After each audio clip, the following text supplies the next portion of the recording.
பாசி பருப்பு சிறுகீரை கடையிலங்க, நீங்களும் செஞ்சு பாருங்க.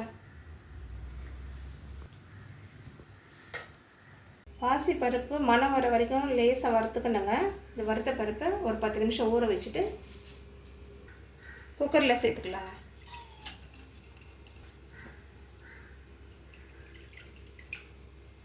பருப்பு முழுகிற வரைக்கும் தண்ணி சேர்த்துக்கலாம்.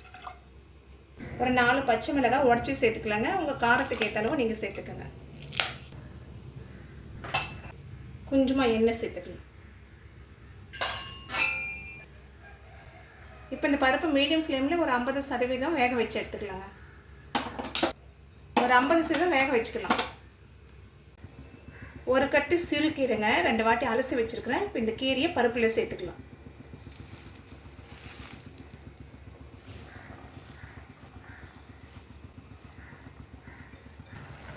சின்ன வெங்காயம் ஒன்று, ஒரு மீடியம் சைஸ் தக்காளி ஒன்று சேர்த்துலாம் கட் பண்ணி. கொஞ்சம் ஒரு 5 கொட்டை அளவு புளி சேர்த்துக்கலாங்க. கீரை வேகிற வரைக்கும் மீடியம் ஃப்ளேமில் வேக வச்சுக்கலாங்க. கீரை வெந்துடுச்சுங்க, ஸ்டவ் ஆஃப் பண்ணிடலாம். Subscribe, like, share. Thank you. கீரையை சட்டிக்கு பாத்தி கடிஞ்சிக்கலாங்க. தேவையான அளவு உப்பு சேர்த்துக்கலாம். கரைஞ்சிக்கலாம். ஒரு டேபிள் ஸ்பூன் எண்ணெய் சேர்த்துக்கலாம். அரை டீஸ்பூன் கடுகு சேர்த்துக்கலாம். கடுகு கொஞ்சம் வெடிக்கலைங்க. இப்போ கடுகு வெடிச்சிட்டு அரை டீஸ்பூன் சீரகம் சேர்த்துக்கலாம். சீரகமும் கொஞ்சம் வறுபட்ட பிறகு ஒரு 2 காஞ்ச மிளகாய் உடச்சி சேர்த்துக்கலாம்.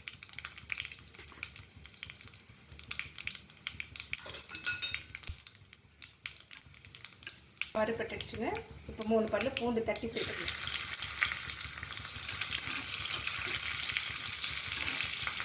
கொஞ்சமாக கருவேப்பிலை சேர்த்துக்கலாம்.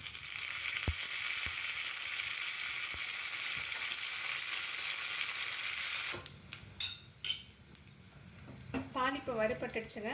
இப்போ கீரையில் சேர்த்துக்கலாம்.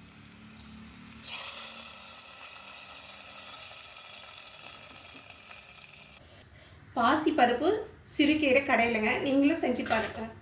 சமையல் சமையல் சப்ஸ்கிரைப் பண்ணுங்க. தேங்க்யூ.